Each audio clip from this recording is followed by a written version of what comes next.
Hello, in this short video I will be going over step by step how to design steel members in our AISC steel add-on module for RFEM.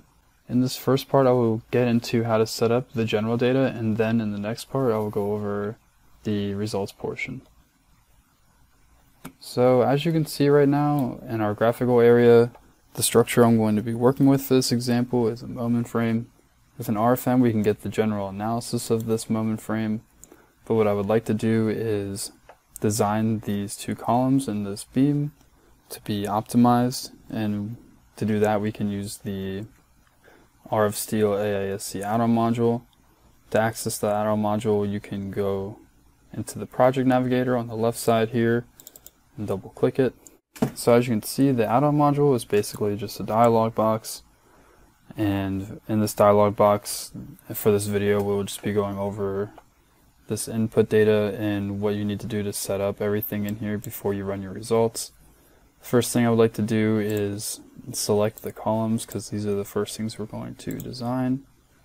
Then I would like to pick which method we are going to use. We're going to use LRFD. And then the next thing I would like to do is, under the ultimate limit state tab, is choose our load combinations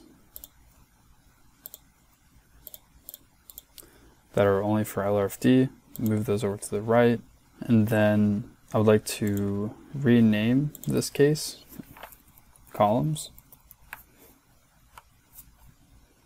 We'll click OK, and then basically everything in this general data section is filled out and complete. We're not going to worry about serviceability limit state for the columns. So the next thing we can do is move on to materials. For materials, we're going to select steel, and as you can see, these materials are automatically brought into the add-on module and we don't have to do anything further. The next section I'd like to move on to is cross sections. The same thing can be said for this section from materials.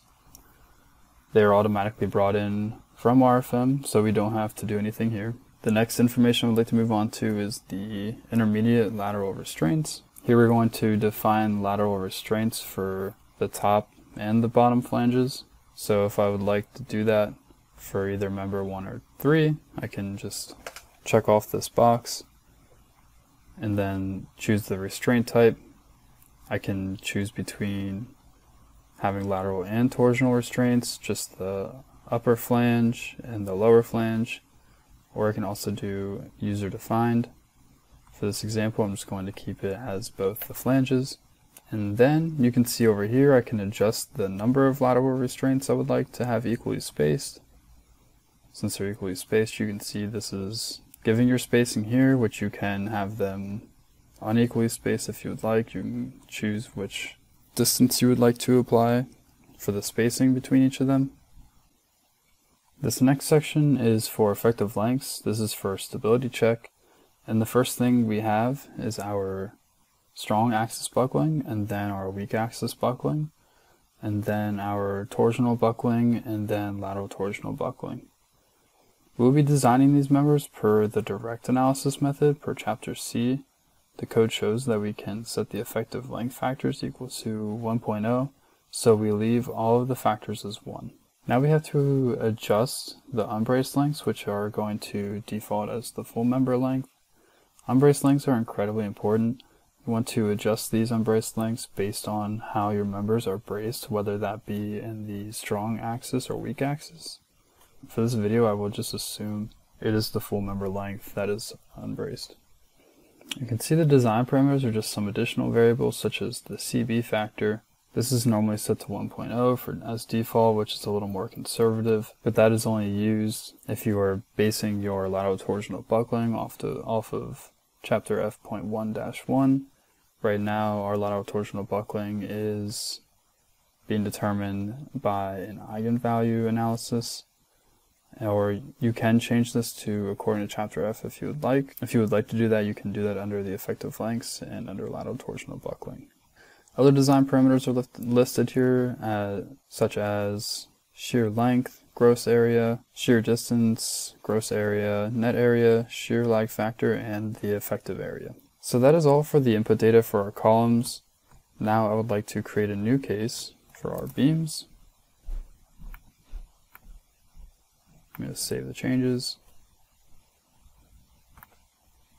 For the beams, I'm going to go to Design Of, hit this button, and then I'm going to select our beam. For this case, I would like to design it using the serviceability limit state, and then I'm going to go under serviceability limit state tab right here, and then I'm going to select only our serviceability limit combinations and result combination. Move those over. So that is it for the general data. Materials, these are already imported in. Cross sections, we don't have to change anything. Intermediate lateral restraints, we'll keep those on the top and bottom flange. Our effective lengths is unchanged, along with our design parameters. And then under serviceability, this is what is going to be different for our beams compared to our columns. This is how you're going to check your deflections. So now we can go in and select our members graphically. We're going to choose reference to member. Member number, we want to choose beam. We are going to keep the reference length as the full reference length. You can change this manually if you would like. And then you can set this beam type to beam or cantilever. So now the question is, what is this going to be compared to? Well, we can go under the Details tab. And here's where we can adjust our limiting deflection up here under the Serviceability tab. Right here is where you can change your serviceability limits, such as your L/360 for your limiting deflection. Or if you have a cantilever, you can change your L/180 over here. Relativity can be changed up here. You either have the option for shifted member ends or the unreformed system. The shifted member ends, the deflection will be measured from the new distorted shape of the member, where the undeformed option will measure deflection from the original structure location, and it is up to you as an engineer to decide which option to apply. Either one will give you completely different results. So we'll leave this as default. Click OK. And then this pretty much concludes the first part of this video, where I basically just went over the input data for the RFSTO AISC module. I hope it was helpful, and in the next video I will go over how to run and analyze the results.